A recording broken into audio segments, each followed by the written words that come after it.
అప్పుల్లో ఉంది అని చంద్రబాబు అంటున్నాడు. జగన్ అమలు చేస్తున్న పథకాల వల్ల మరో శ్రీలంక మారుతుంది అంటున్నారు. మరి అట్లాంటప్పుడు జగన్ బాబు తీసుకొచ్చిన ఈ పథకాలకు ఎక్కడి నుంచి డబ్బులు తెస్తారు?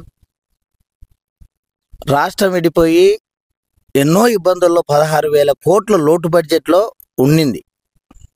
చంద్రబాబు నాయుడు అధికారంలోకి రాకముందు పోయిన 2019కి ముందు 14లో చంద్రబాబు నాయుడు అధికారంలోకి వచ్చేందుకు రాష్ట్రం విడిపోయి 16,000 కోట్ల లోటు బడ్జెట్లో ఉండి ఎన్నో ఇబ్బందులు ఉన్నాయి. రాష్ట్రంలో రాజధాని లేకుండా, పోలవరం లేకుండా, రోడ్లు సరిగా లేకుండా ఎన్నో ఇబ్బందులు ఉన్నాయి.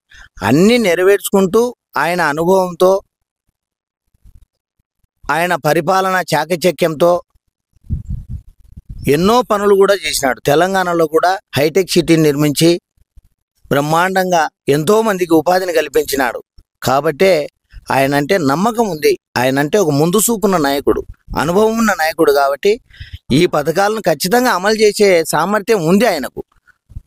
అందుకు కాబట్టే జనసేన నాయకుడు కూడా ఆయనతో జతకట్టి ఇటువంటి నాయకుడు రాష్ట్రానికి అవసరము, ఈయన ఉంటే రాష్ట్రం అభివృద్ధి చెందుతుంది, మన పిల్లల భవిష్యత్తు బాగుంటుంది, మనం పట్టుదలలకు పోయి సీట్ల పంపకం కానీ ఇంకా వేరే ఇతర పట్టుదలలకు పోతే ఇబ్బందులు వస్తాయి, రాష్ట్రం ఇబ్బంది పడుతుంది. మనం పట్టుదలలు పోకుండా ఆ నాయకునితో జతగట్టి ముందు వైసీపీ ప్రభుత్వాన్ని గద్దె దింపి మంచి పరిపాలన తీసుకొచ్చి రాష్ట్ర భవిష్యత్తును కాపాడదామనే ఆలోచనతోనే జనసేన నాయకుడు కూడా చంద్రబాబు నాయుడు విజన్ ఉన్న నాయకునితో చేతులు కలపడం జరిగింది.